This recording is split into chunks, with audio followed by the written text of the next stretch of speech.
All right, welcome to, I think it's session 8, isn't it, of CSE 103. This will be our politically incorrect sessions on the rise of communism, socialism, Marxism, Nazism because of the evolution theory. We've got several things, too much to discuss tonight than we'll ever get through. Tonight we're going to start talking about how evolution is the foundation philosophy for Nazism. Hitler came to power because of American financiers' help. They wanted a war, they wanted an enemy, and Bill Still, I didn't have Bill Still's other book here, The Money Masters, but he also wrote this one, On the Horns of the Beast, about the Federal Reserve. Bill Still wrote a book called The Money Masters, where he describes in great detail how Hitler was given the money to come to power through the American bankers to help him rise to power to create another war, because who wins every war? The bankers. Right. Loan money to both sides, you win every time. Mussolini, the Italian dictator, was strongly influenced by the evolution philosophy. He thought the Italians were the superior race. In 1936, Italy invaded Ethiopia. Wanted to take over Ethiopia, Africa. They slaughtered them. Here's the Ethiopians with their spears and their swords against the Italians with tanks and airplanes. It was just a merciless slaughter. After all, they're just black. You know, they got to be inferior. That's the thinking that was motivated by, or that's the philosophy behind Mussolini's thinking. Hitler and Mussolini, of course, were allies for some of the war till Mussolini lost. Hitler thought the German race was superior, and they deserved to rule the world. Hitler said, by the way, Sir Arthur Keith is the same guy who wrote the book. He wrote the foreword to Darwin's book when it was republished. Darwin's 100-year anniversary book, the 1959 edition, which we have, Eric, they asked Arthur Keith to write the foreword to it because he was such a great famous evolutionist. Keith said, "The German Führer has consistently sought to make the practice of Germany conform to the theory of evolution." All you need to do is read Hitler's book, Mein Kampf, which I was reading right here, and you will see Hitler's racism all through this thing. It's really pretty incredible. His philosophy really permeates just about every page of the book, his racist philosophy, thinking the German race is superior. It's pretty scary to read this, realizing how many people followed Hitler. And then, of course, what was the church doing? How could they fall for such a thing? Marvin Lutzer, the president of Moody Bible Institute, has written a great book, Hitler's Cross. What was the church doing? Why didn't the church oppose Hitler? If the Christians just would have stood up against him, they could have done, could have stopped him. The church swallowed it too. He goes through how the church was deceived. We'll get into more later. In Hitler's book, Mein Kampf, here on page 286, depending which edition you have, some editions it's other pages, but on page 286, Hitler said, "No more than nature desires the mating of weaker with stronger individuals, even less does she desire the blending of a higher with a lower race. Since if she did, her whole work of higher breeding over perhaps hundreds of thousands of years might be ruined with one blow." Historical experience offers countless proofs of this. It shows with terrifying clarity that in every mingling of Aryan blood with that of lower peoples, the result was the end of a cultured people. Hitler somehow really honestly thought that the Aryan race was superior. They were the cultured people of the world, and the best thing that could happen to the world would be to kill everybody else. To let the Aryans succeed, okay, and take over. If you read this book, While 6 Million Died, this one, it absolutely will blow your mind of what were the people in the rest of the world doing. As I read this one, it just brought tears to my eyes over and over to realize how many people were duped by Hitler. In 1907, the United States had an immigration quota. Here's what this book says on page 133. "Scientifically hazy theories of biological superiority and inferiority of various European races now began to dominate the formulation for immigration policy. In this atmosphere, the United States government appointed a 9-man immigration commission in 1907. After 3 years of work by a staff of 300 at a cost of $1 million, back in 1907, that's a lot more money than it is now, the commission published a 42-volume report. This massive work supported the notion that Southern and Eastern Europeans were racially inferior to Northern and Western Europeans. So if you come from Southern or Eastern Europe, they thought you were racially inferior. That was a $1 million study done by the United States government in 1907. So America was just as racist. In this book, on page 204, They tell the story how Hitler offered to send the Jews to anybody who would take them. He said, okay, you think we're being mean to the Jews here? You want them? Hitler said, I'll pay for them to come to your place. We'll send them on luxury ships. Roosevelt refused to allow them to come to America. The immigration quotas in America were such that, hey, we don't want any Jews. They let a few come in. But the problem was, you had to have $10,000 to come into America, because they didn't want you to be a burden on the American system. Hitler, though, said, you can leave Germany if you want, but you can only take $4 with you. Well, that's pretty rough to start off with $4 and end up with $10,000 by the time you go on a 2-week trip across the ocean. So they were just really stuck. They tell the story in here of the 900 and some Jews who were on a boat that came to Havana, Cuba, and begged to be released. They went into the harbor. Here they could see all their relatives. You know, please let them off the boat. This is before Cuba was communist, okay? Please let them off the boat. Cuban officials refused. So they sailed up to Miami. They said, would you please let us come? They're killing the Jews over there in Germany. Miami officials said, no, you can't get off here. They sailed up and down the coast of the United States begging for asylum and were refused at every port in America. What happened to the Jews, you're not going to understand World War II until you understand, while 6 million died, what were people thinking? Some people were thinking, well, they're inferior species. It goes right back to the evolution theory.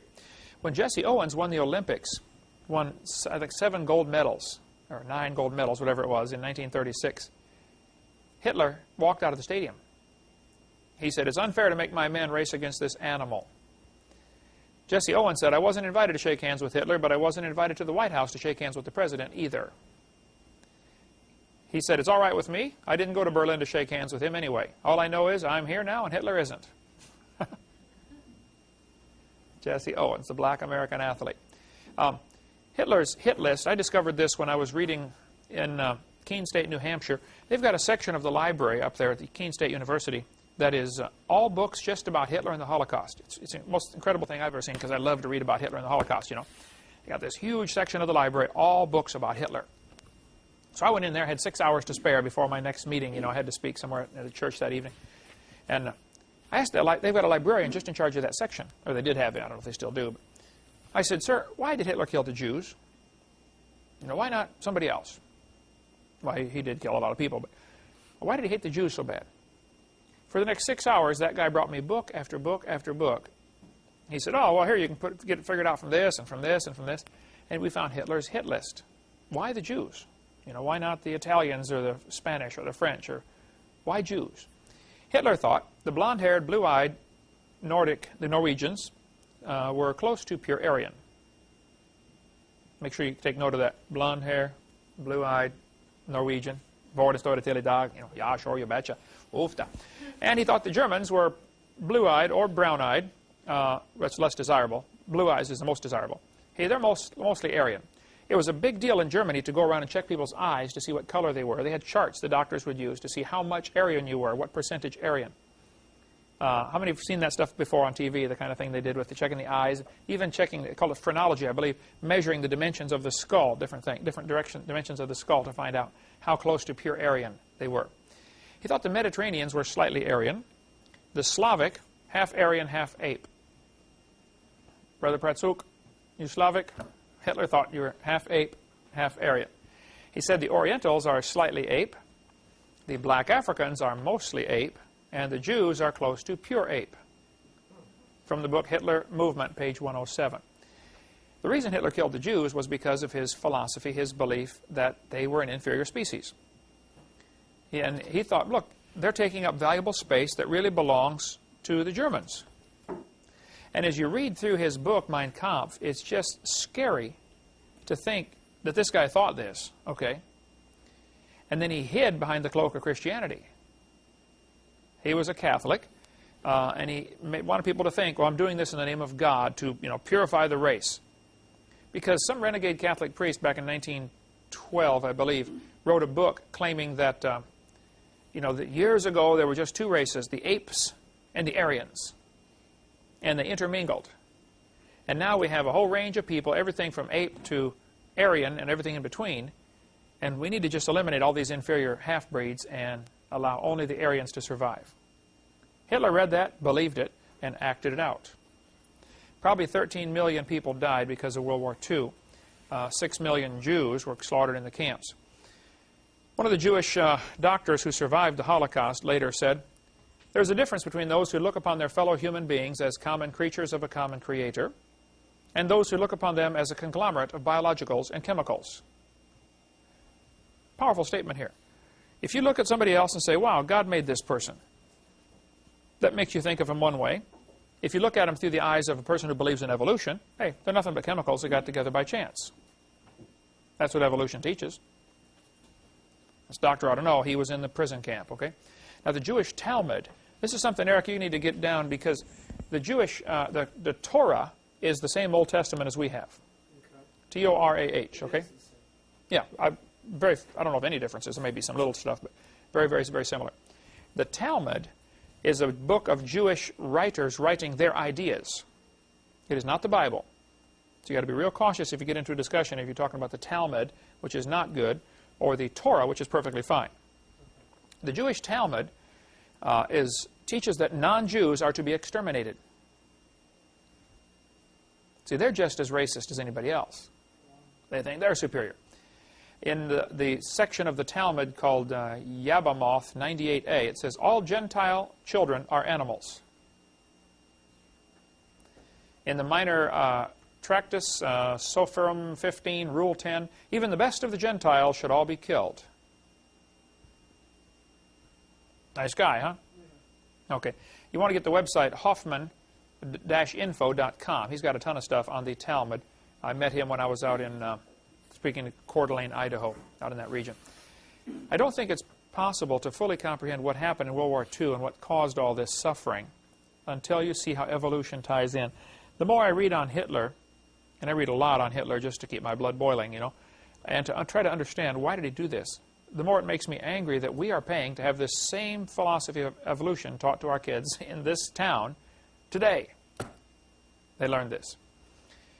During World War II, I've had several people tell me this is true. I cannot document it. I'll just tell you what Milton Cooper said in his book, which I have in there, Behold a Pale Horse. He said, during World War II, a Polish salesman working for I.G. Farben Chemical Company. By the way, I.G. Farben Chemical Company was tied in with Rockefeller over here in America. The Rockefeller Standard Oil. Chemical company, remember, love of money, root of all evil. Okay. This guy, Polish salesman, sold cyanide gas, Zyklon B, and malathion to the Nazis to help exterminate the Jews at Auschwitz. After the war, he feared for his life, so he joined the Catholic Church and became a priest, 1946. In 1958, he was ordained as Poland's youngest bishop. After 30 days, the reigning pope was assassinated, and he became Pope John Paul II, the current pope right now. Interesting story. I want to get more documentation on that. Milton Cooper does a tremendous amount of research, and I know of no reason to doubt what he said, but so far I've been unable to prove this story is true, but it might be something you might want to watch for if you've seen it. Yep. That's the former cyanide salesman. What better place to hide than right out in the open?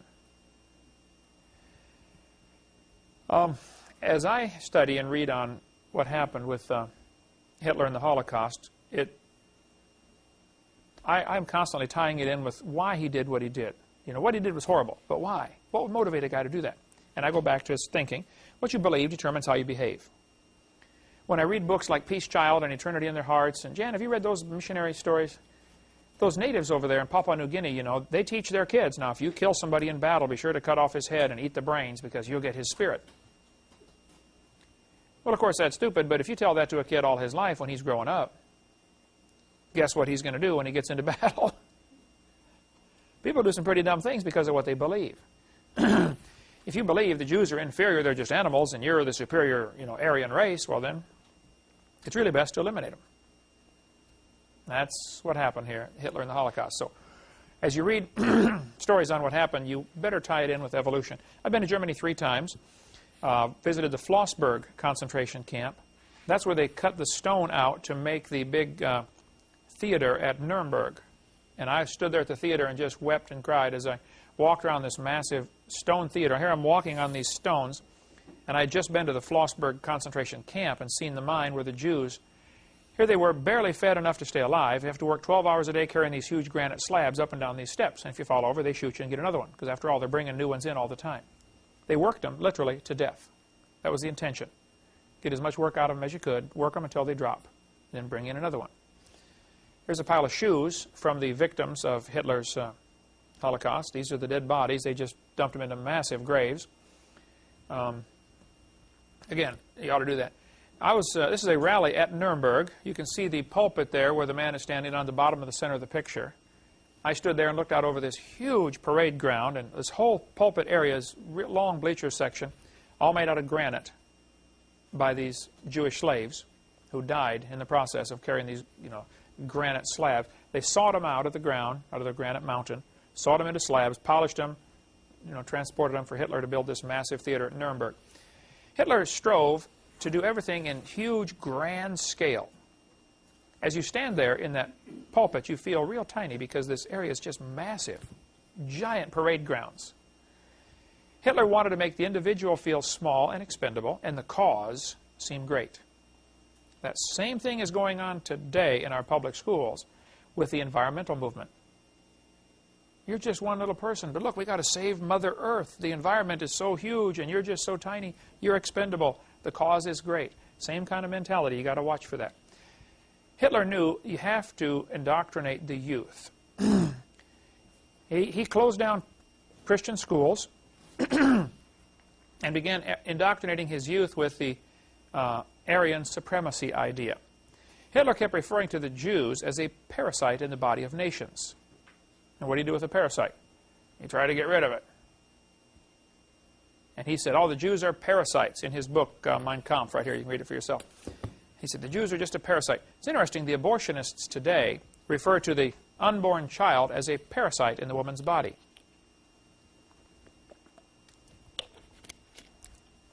Makes you wonder where they got that mentality, huh? During the time Hitler was in control, and even way before that, this was taught, it's still taught today, by the way, that the embryo growing inside the mother has gill slits.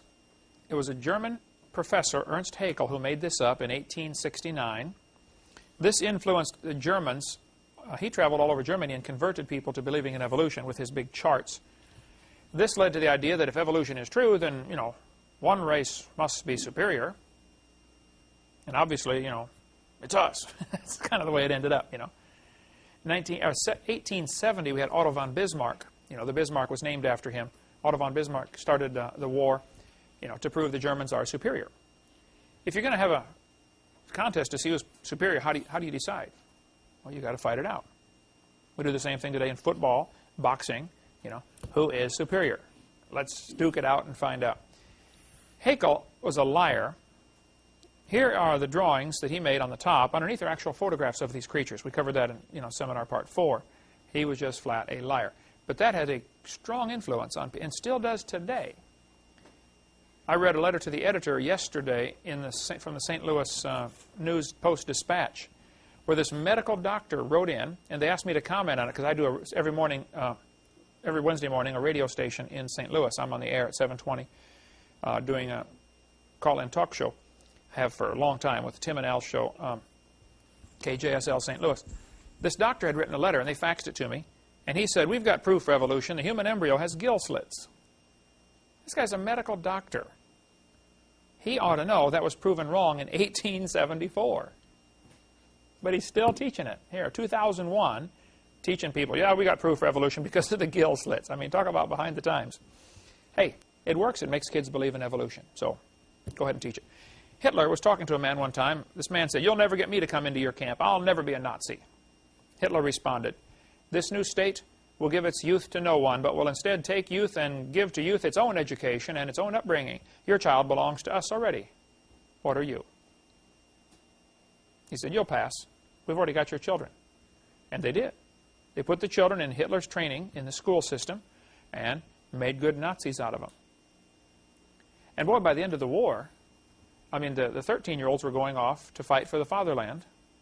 They simply were not going to surrender. They'd been taught, hey, we're superior. We've got to win this war for the good of humanity. In Skokie, Illinois, which is a Chicago suburb, my brother Mark lived there for a while in Skokie, Illinois. In 1993, a man shot a doctor, a plastic surgeon, just shot him and killed him. He told the police he chose a plastic surgeon from the phone book and killed him. Because they, that is the hairdressers and people who make blue-tinted contact lenses, are diluting the Aryan beauty. There is still, today, a very strong Nazi movement. The idea that the white race is superior, that's the basis behind the KKK, the Ku Klux Klan.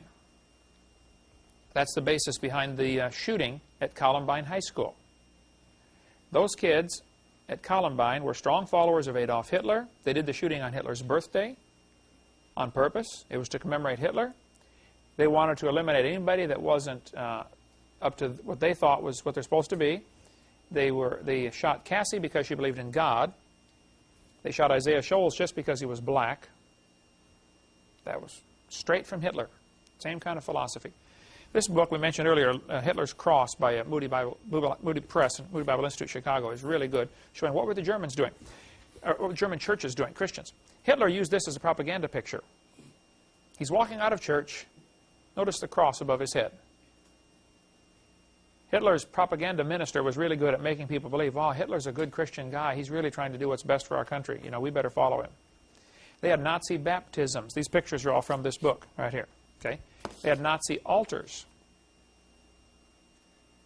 Some churches even took their Bible off the pulpit and read from this book right here, Mein Kampf,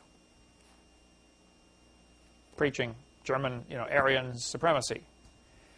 Hitler said, if you tell the lie long enough and loud enough and often enough, the people will believe it. And they're more likely to believe a big lie than a small one. Boy, that's the truth, too. Okay, so Nazism is founded solidly on the idea of evolution. I don't think you're going to understand World War II until you put it all together and say that's what happened. We have plenty of books, Final Entries, 1945, The Black Angels, the story of the Waffen-SS. Anyway, let's take a little break. After the break, we'll talk more about how evolution is the philosophy for the New World Order, coming soon to a city near you. Right? Break time.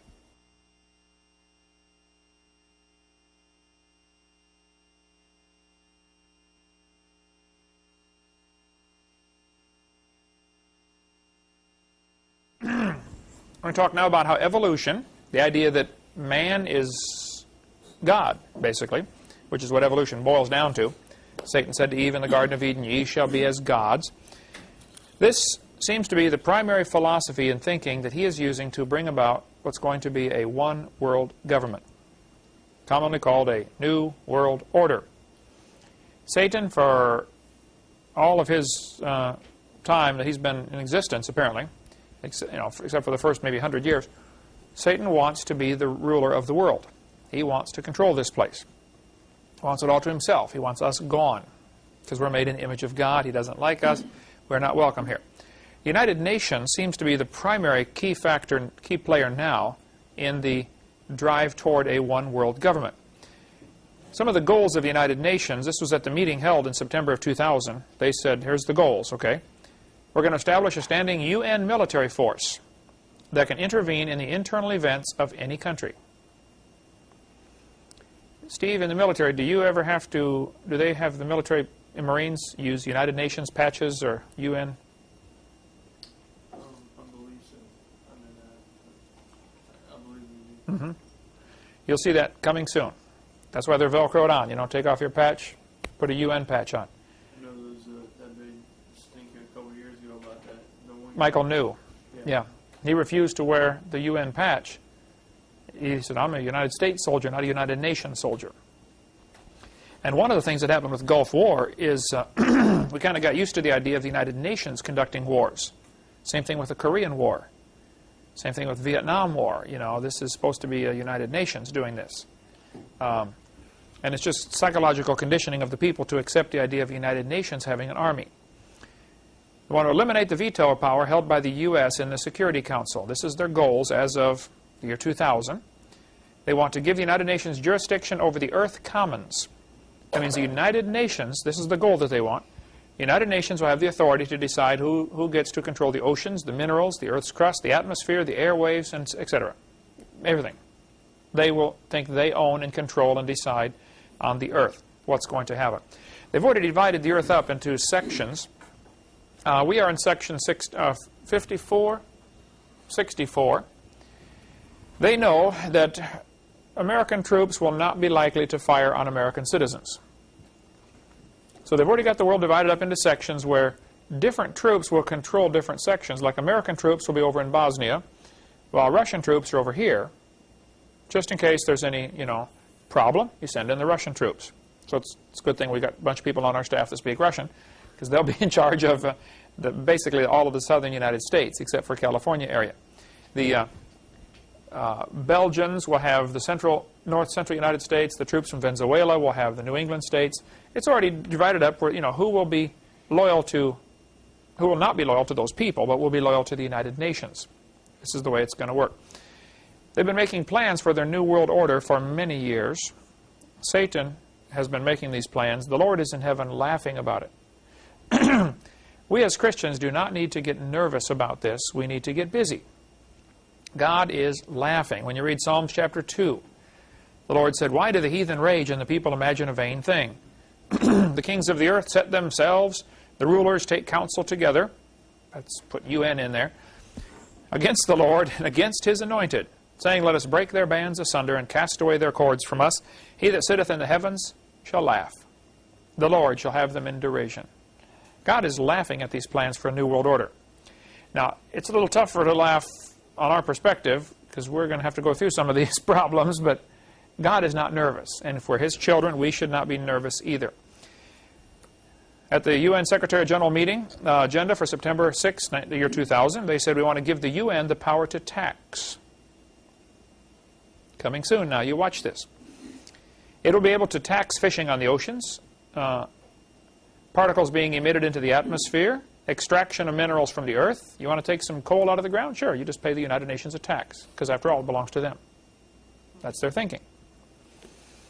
Its power to tax the global commons will quickly make the UN more powerful than any country, including the U.S.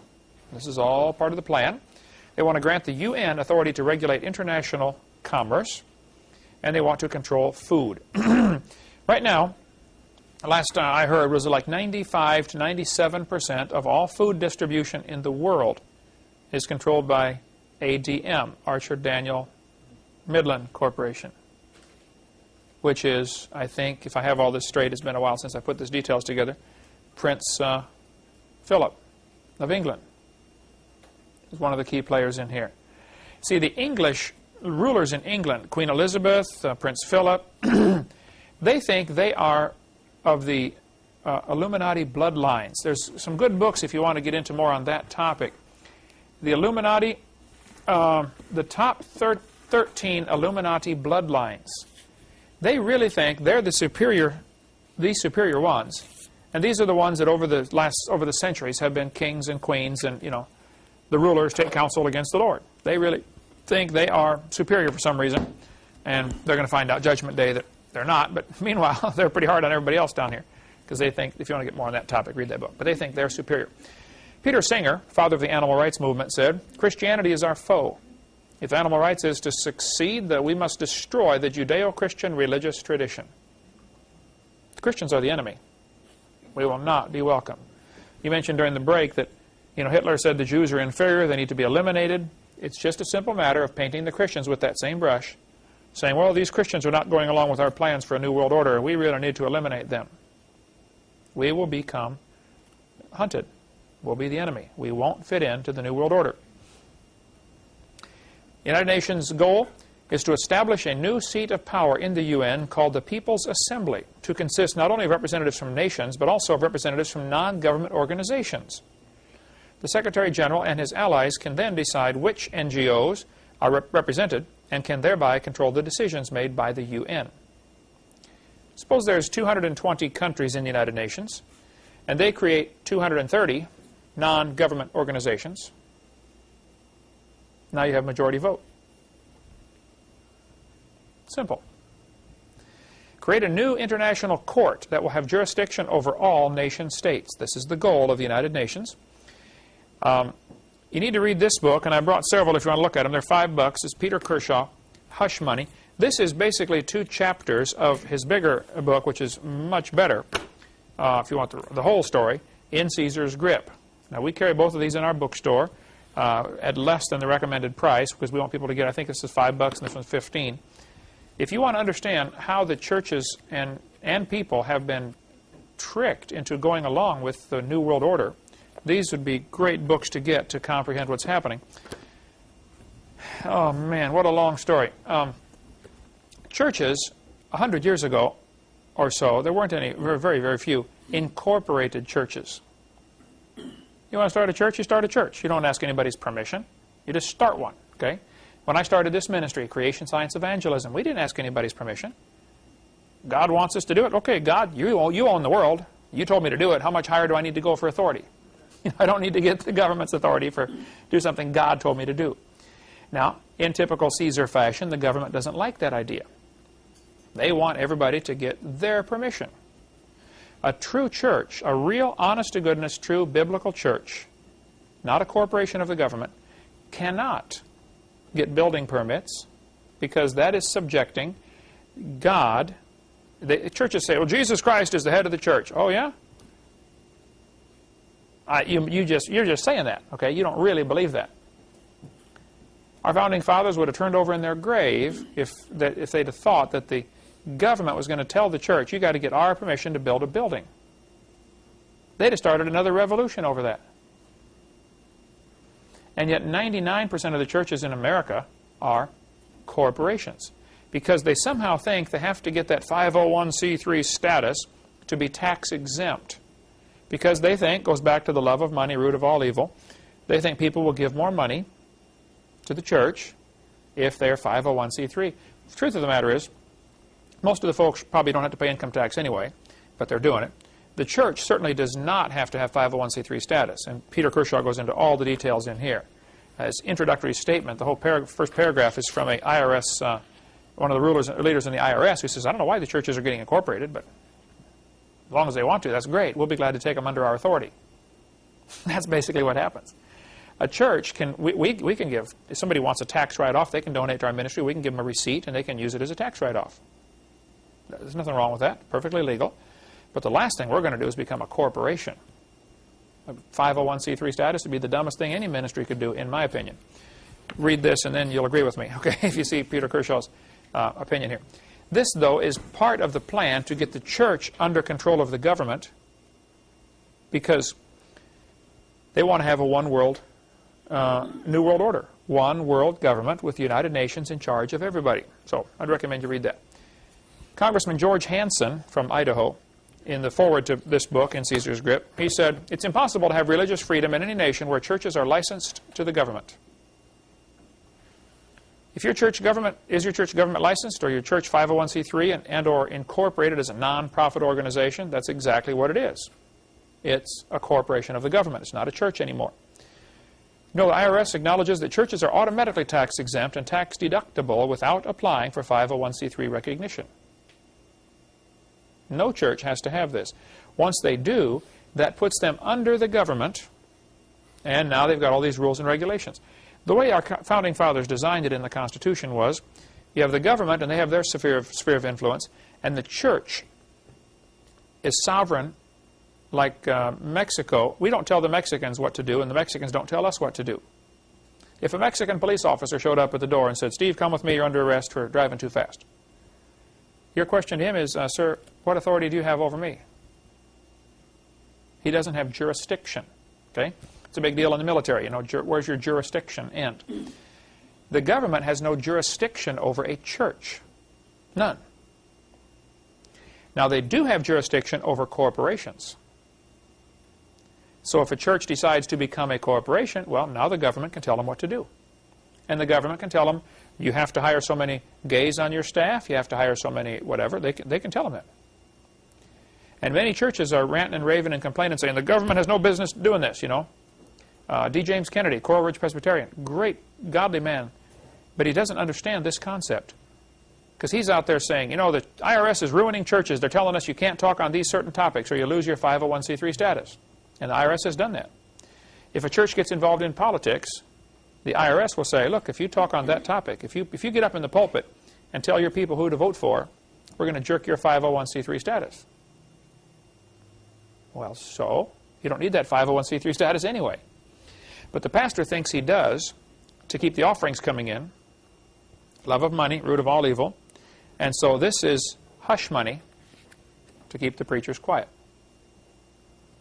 That's what the purpose, that's why the title of the book and the guy with the tape over his mouth. Hush money. Keep the pastors quiet by controlling the money. And you ought to read both of those. Okay. Senator from Nebraska was involved in going after a preacher who had a Christian school without a license. Now, Everett Sullivan, who started this Christian school without a Nebraska license, okay, and the state came after him. He said, we're a church and we don't have, you don't have any authority over us. The problem was his church was incorporated. Now, it took Sullivan some time in jail and finally a judge filled him in on what's happening. The judges, many of the judges fully understand this, okay? The average person does not.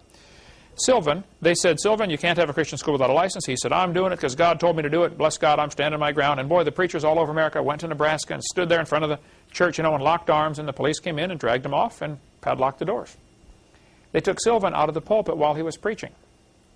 Handcuffed him, led him out the door to jail. And everybody thought, wow, this is the end of the freedom of the church in America. No, it was the end of the freedom for your church when you became a corporation. It was your mistake. Lester Roloff, remember Lester Roloff in Texas, Roloff Homes? He spoke at our church in Texas the last Sunday before he was killed. 2 days later, his airplane crashed. Lester Roloff had a great ministry at Corpus Christi, Texas. Okay, Roloff Evangelistic Enterprises Incorporated. Well, he ran these homes for kids that were in trouble. Parents would send them down there, please, fix my kid. They're a rebel or whatever. And they did a great job of redeeming lives, through scripture and hard work and stuff like that, and diet. Doing a great job. The state came in and said, we want to regulate your home.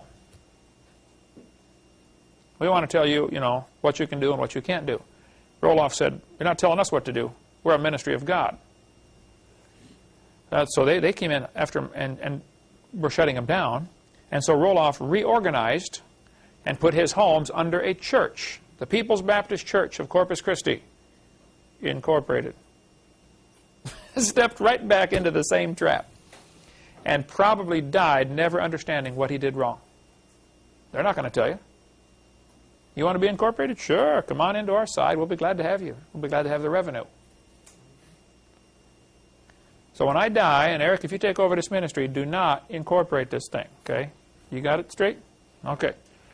Anyway, during the trial of this Pastor Everett Sullivan in Nebraska, he was, on the radio saying, bless God, we're a church, and the state's coming after the church. Well, he didn't understand. He wasn't a church. He thought he was, but he wasn't. He was a corporation. And the senator from Nebraska, who before that was the Nebraska Board of Education member, and then later became senator, I believe, or maybe he was senator first. Anyway, his name is Peter Hoagland. He's on the radio debating with Everett Sullivan. And on the radio, Hoagland said, fundamentalist parents have no right to indoctrinate their children in their beliefs. We are preparing their children for the year 2000 and life in a global one-world society, and those children will not fit in. He knew, as a senator, there are plans for a one-world government. Just like Hitler prepared the kids for their one-world government, their Third Reich, the 1,000-year reign of the Aryan race. Hitler worked on preparing the children. There are people who want to prepare our children for a new world order. All over the United States, UN military equipment is already being spread out. The plans are being laid and implemented to have a one-world government. They have portable detention camps. Pull up a truck, take off the camp, you have a prison anywhere. Have a riot in Pensacola, too many people not taking the mark of the beast, well here, put them in prison. We can talk for hours on this. Gary Fry, a friend of mine in North Carolina, is quite an expert on the New World Order. I pretty much speak on creation, evolution, but since evolution ties into communism, socialism, Marxism, that's why we hit it in this part of our series. But Gary Fry, his website, youthofamerica.com/Gary Fry, and his phone number is right there. He has great information if you want more on the New World Order, the camps that are being set up, what's happening with the bombing of TWA 800 and who blew up Oklahoma City. He's got tons of material on that. Very good stuff. Get a hold of Gary if you want more on that. Okay. Let's see.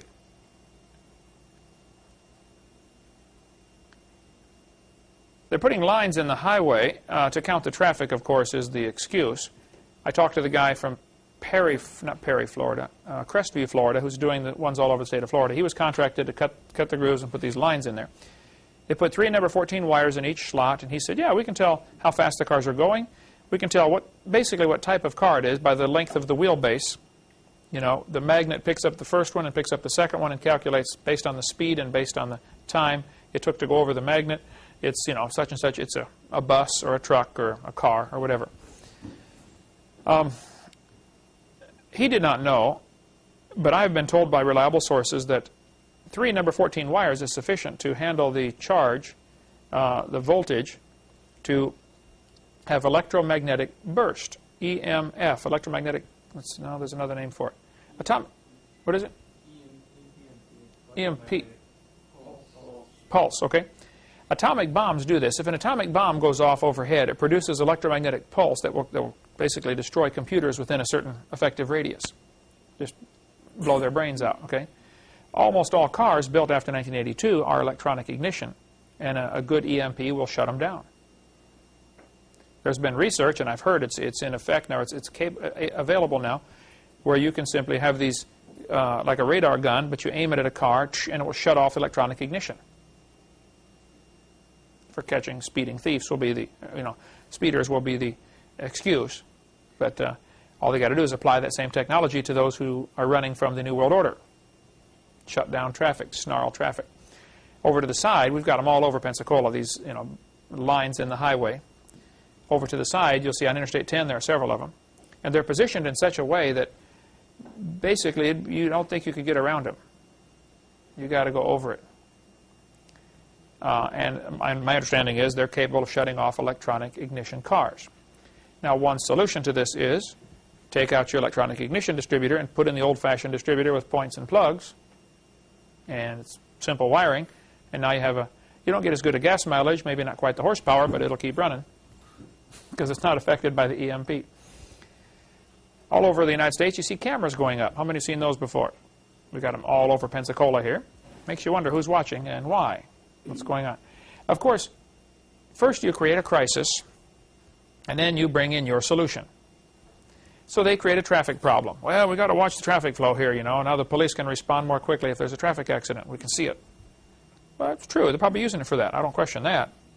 But what other ulterior motive is there behind all this? It always makes you wonder when the government gets involved. United Nations received a gift from the Union of Soviet Socialist Republic, USSR, in 1959. Here this guy is beating a sword into a plow. Now what's the symbolism behind this, do you think? Remember the Bible says when Jesus reigns, they're going to beat their swords into plowshares. Quit fighting, start farming. Let's get along, cooperate. This is just propaganda to make them think, well, yeah, the Soviets want peace. Sure, they want a piece of North Korea, they want a piece of South Korea, they want a piece of North Vietnam, they want all the pieces is what they want. And their definition of peace is very simple. Absence of resistance. As long as nobody's fighting back, we'll have peace. That's what they think. United States Declaration of Independence. Our founding fathers said, we hold these truths to be self-evident. All men are created equal. They're endowed by their Creator with certain unalienable rights, or inalienable rights. Where do rights come from? They come from God.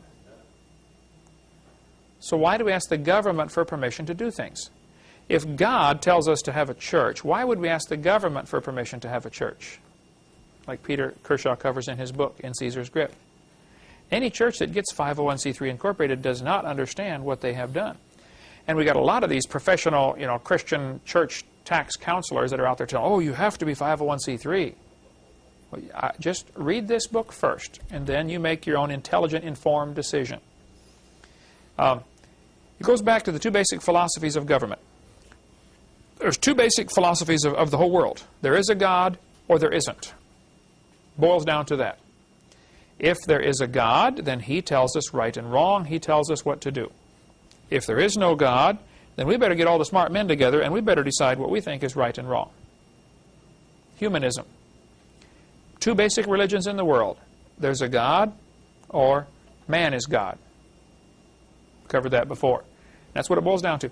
Now, if evolution is true, and there is no supreme being, then laws come from man's opinion. People get together and vote on right and wrong. Rights are granted by the government. The government says you have the right to get married. You have the right to be born. In China, you can only have one child. You get pregnant again, they're going to force you to have an abortion. It's been going on for a long time in China.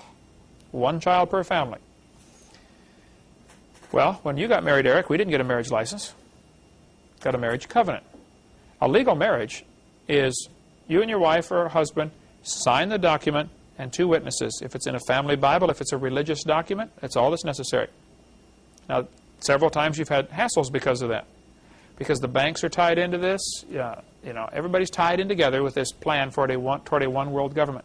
And a lot of Christians have been asleep thinking, well, when they come knocking on my door to make me get one of these little microchips in my hand, they're not going to get me to put it in. You've already received a Social Security number. You're already doing 90% of your transactions with credit. Yes, you'll receive one of these. It's just going to be a matter of you can't buy or sell till you have one. Simple. They're not going to force you to get it. You'll come ask them for it. Can I please have one? I'm hungry. I predict that's what will happen.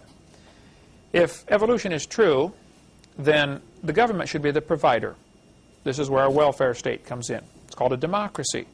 Democracies are dangerous forms of government. I don't recommend anybody have a democracy. But here we got our people in America, and Bill Clinton his big thing was we're going to spread democracy around the world. Any place the United Nations went in to establish a democratic government, it ended up with a communist government. That's really what they ended up with. If creation is true, then laws come from the Creator, and rights, you can't put a lien against them. They're unalienable or inalienable. You cannot put a lien against these rights. And government is limited. There are two legitimate functions of government: punish evildoers and defense against outside invaders. You guys in the military, that's a legitimate function of government. The judicial system, punish evildoers, that's what they're supposed to do. Welfare, no, government's got no business being involved in that. Education, no, government simply has no business being involved in it. This earthquake in Seattle, Washington, destroyed a bunch of buildings. They declared a federal disaster area. Well, look, I think it's horrible. I mean, I got a brother and a sister living up there, okay? Yes, it's horrible what happened in Seattle, Washington. However, the government has no business being involved in taking money from people in Florida and sending it to Washington. Government's not supposed to do those kind of things. It's unconstitutional. But they've been doing it for 100 years and nobody stops them. Under a constitutional republic, the law is supreme because the law came from God. People got together, read God's laws, and said, okay, how does this apply to us today? And they made laws for their people in line with God's laws, basically the 10 Commandments, the Decalogue. Okay, God says don't kill. All right, if you kill, here's what happens. God says don't steal. Okay, if you steal, here's what's going to happen. Here's the punishment, penalty. And one of the smartest things we could do in America would be to close down, just almost totally, but close down the prisons. We don't need prisons. It's the dumbest thing you can do is pay $100,000 a year to keep some guy locked up. For certain crimes, he should be executed. For other crimes, he should pay back fourfold, like the Bible says. That would stop 90% of the crime right there. Okay, my hobby horse. What happens, though, in our time we have remaining, they will create a crisis which will cause the people to accept more government intervention. When things are going wrong, people say, oh, government, save us. There's a great book called The Medusa File, right here, if you want to get more on some of the conspiracies of the past and things that have happened. Like what happened to all the American prisoners that the Japanese took? Why weren't they all returned? Many of those went into coal mines as slaves in Russia. Japanese sold them. Sold the prisoners. Vietnam War. GIs were captured, sent to North Vietnam, from there sent up to China as slaves into the labor camps. We go into North Vietnam looking for, where's all the missing, POWs and MIAs? Oh, we don't have any. Take a look. Yeah, they're up in China or Russia. Still, today. Great book, The Medusa File. The John Birch Society, they're now calling it General Birch something or other, because the John Birch Society's got kind of a bad, because of all the media slurs, they've kind of, that name kind of comes across bad. I'm not a member of the John Birch Society. I'm not against it at all. Okay, in fact, I'm for it. But just so folks know, I'm not a member. John Birch was in China when the communists took over, and he was murdered by the Chinese communists. So to fight communism worldwide, the John Birch Society was started in his honor. And they still have active groups all across the United States.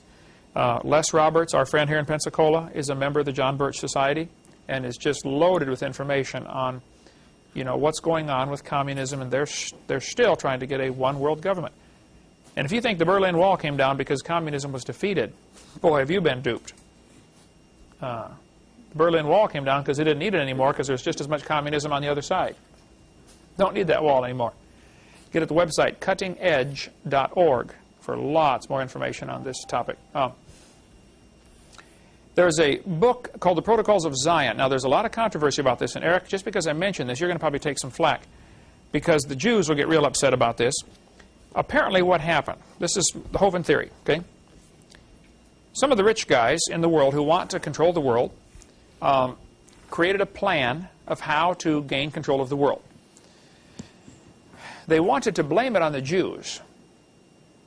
So they wrote the book and called it Protocols of Zion for Jews. Some of the leaders of the New World Order are Jewish, okay, but I don't think all of them are, to my knowledge. But the purpose was to write this book to tell everybody what's going to happen, and at the same time, protect yourself in case this book gets discovered by the wrong people. And sure enough, the wrong people have it. I have it. I'm definitely one of the wrong people. Never mind. So if we can get you a copy of the Protocols of Zion, I've got it in my computer right here. I could call it up. It's like 80 pages or something. So if we just simply print, or you can get it at any library, I think.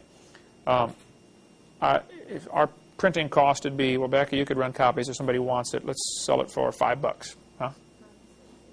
I can't hear you. $8. Okay, that would cover our running all the pages, 80 pages, stapling them together. $8 if you want one of those. Or if you can get it at your library if you want. But here's a quote from the Protocols of Zion. Confirmation of Rathenau's statement came 20 years later in 1931 when, whatever this guy's name, a prominent member of the Jewish Alliance Israelite Universelle wrote in his Paris, La Capitale des Religions, the meaning of the history of the last century is that 300 Jewish financiers, all masters of lodges, rule the world. Interesting. He's claiming here that 300 Jewish financiers that are masters of lodges, Masonic Lodge, stuff like that, are the ones who really rule the world. There's a book called The Committee of 300. As you read the book, you'll say, wow, this is what's going on, huh? These are the guys who want to control the world, and here's how they're going to do it. It's all spelled out right here. This, did I put in the front cover where to get it? Dr. Lauren Coleman wrote the book. Let's see, ocular enhancers again. You can write to WIR 2533 North Carson Street, Suite J-118, Carson City, Nevada, 89706. Becky, make a note, if you would, for me to put that address on this 5A slide 343. Okay, and it's off the back of the book. I'll put that on here so folks at home can watch that. If you want to get more about the Committee of 300, these are probably the ones who really ultimately make the decisions. That would trickle down to other groups that are involved in this, like the Council of Foreign Relations, CFR. If you want to get more on the Council of Foreign Relations or some of those. You might want to get any of the books by Des Griffin. He's really good on this topic also. We sell this one, The Fourth Reich of the Rich. In our bookstore you can get it, but he's written lots of other books like Descent into Slavery, Des Griffin. I think he's written 4. Very knowledgeable on the topic of the New World Order if you want to get into that. So what they do, what the bad guys do, they create a crisis so that people will come along and ask the government, please help us, please do this for us. So they created the Depression, 1929, stock market crash, so that people would come ask the government, would you please take care of us, feed us? The government said, sure, sure, here, take this number.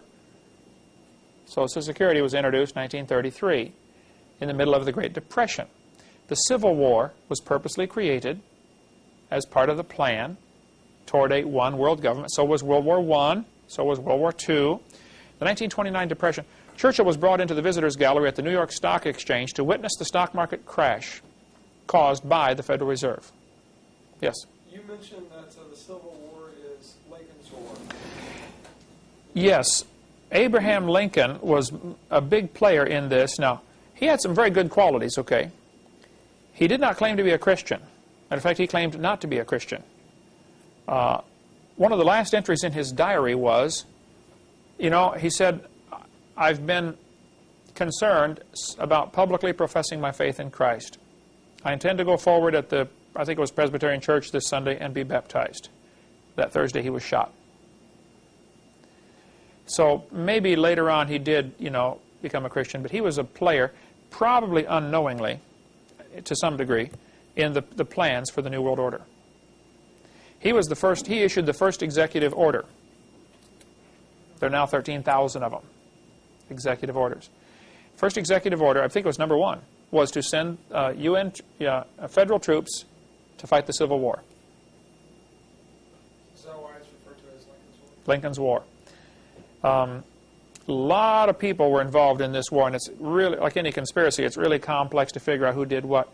The Catholic Jesuits were very involved in starting this war, and they hated Lincoln. Okay? One of the problems was Lincoln was not going to go along with the Federal Reserve idea of letting the bankers control the banks in America and control the money with the Federal Reserve system we now have. Lincoln issued greenbacks.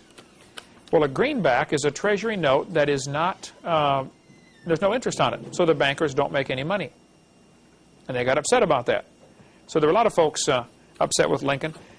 The Catholics certainly wanted to kill him. The bankers certainly wanted to kill him.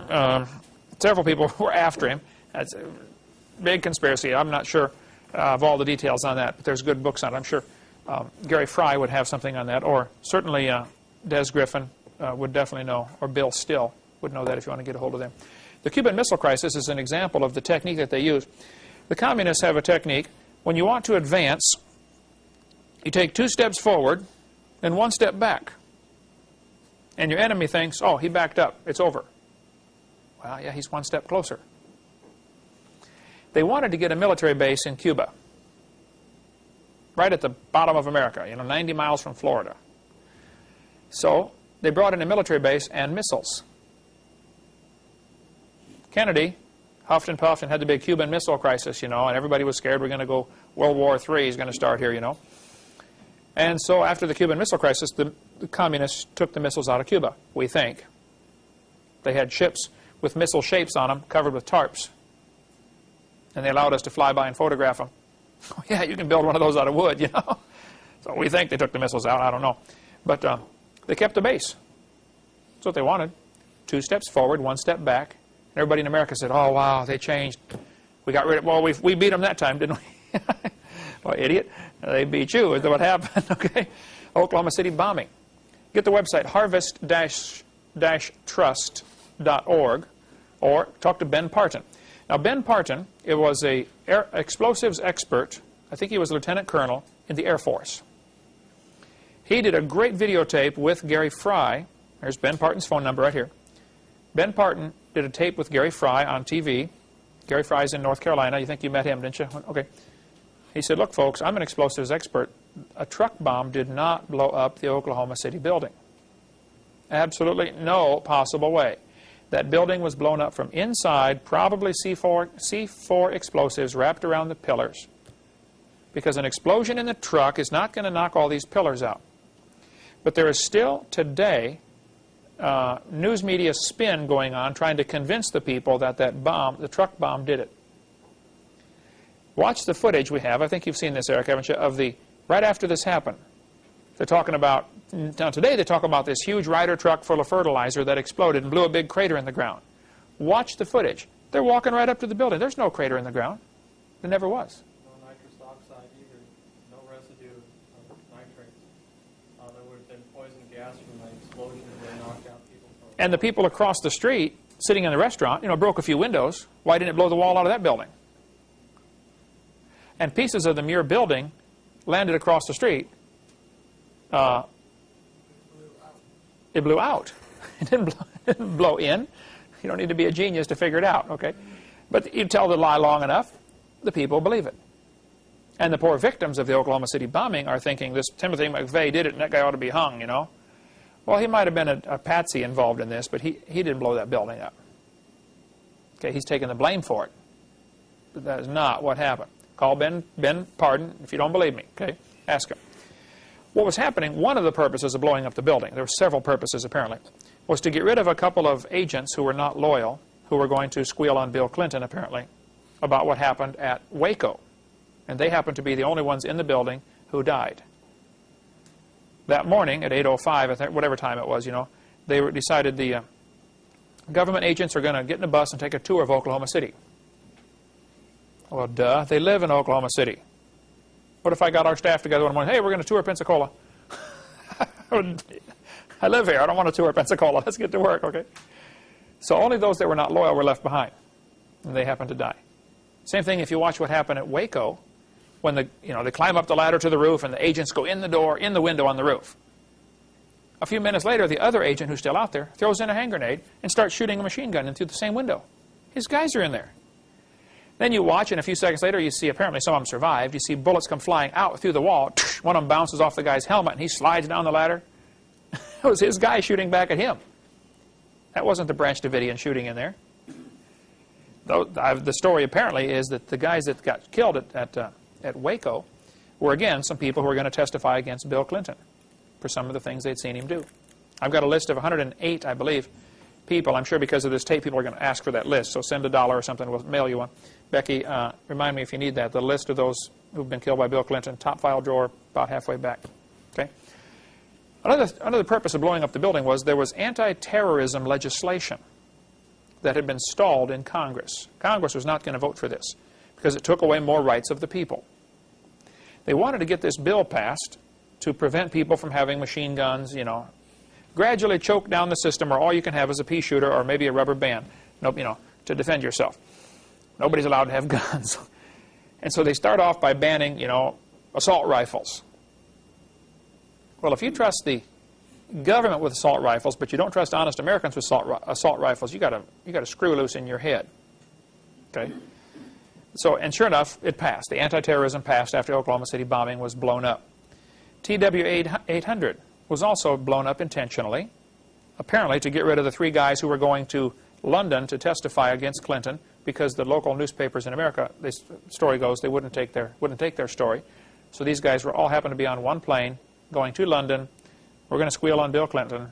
French Landsat satellite, one of the satellites from France, has pictures of a missile hitting the plane.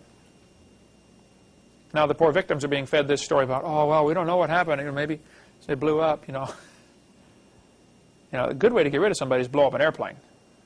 Pretty hard to figure out what happened, especially when the government's the one doing the investigation of what happened. Mm-hmm. Let's get all the foxes together to try to figure out why the chickens are disappearing. In the book, The Money Masters by Bill Still, he quotes Dave Rockefeller as saying, "We are on the verge of a global transformation. All we need is the right major crisis, and the nations will accept the new world order." Boy, that's the truth. They want us to accept, their plan, their ideas of a one-world government. All they need is a good crisis. And what will happen is the president then has an excuse to declare martial law. And everybody's going to be governed by martial law. Lincoln issued the first one ordering troops into the war. Now there have been 13,000 executive orders. This bypasses Congress.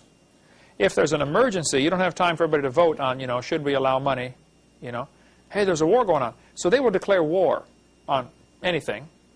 War on drugs. War on poverty. You got to watch this rhetoric because they're saying these words. I'm a president say, we're going to declare a war on drugs. Declaration of war abolishes the Constitution, sets him up where he can now, he's dictator. He controls by executive orders. And that's what's been going on for the last 100 years. Lincoln started this whole concept. So these super rich, powerful zillionaires, that want to control the world in America and in Europe are preparing for a war on the people, for anybody who will resist their plans. They want a one-world government. They've been working on this for a long time. Here are some of the executive orders. We're out of time. Let's start up next week, more on the New World Order and how the evolution philosophy ties in. After all, if there's no God, man decides what's right and wrong. We decide, what to do. And there's so much you can read. Now, let me encourage you. I don't want to leave you hanging with this, I read a lot on the topic, okay? It's not time to get nervous. I understand some of what's going on. The Waco whitewash, what really happened at Waco. You want to read about the Waco, how they covered up that story. Really what happened? You want to find out? Here you go. Churches getting incorporated. I go speak in churches that are incorporated just about every week of the year. You want to read about the Council of Foreign Relations, Shadows of Power by James Perloff. Tremendous book on Council of Foreign Relations and how they're, controlling things. Or about the Committee of 300 and the Federal Reserve. And I know a good amount of this stuff, what's going on. I'm not nervous. I'm busy. This is the time to quit playing around. It doesn't matter who wins the stupid bowl. Go get somebody saved. And Satan has most of God's children distracted on things that just are not going to matter in 1,000 years. We are wasting our time. That's why we work 100 hours a week around here in developing this ministry. We want to get people saved and get Christians fired up to go get other people saved.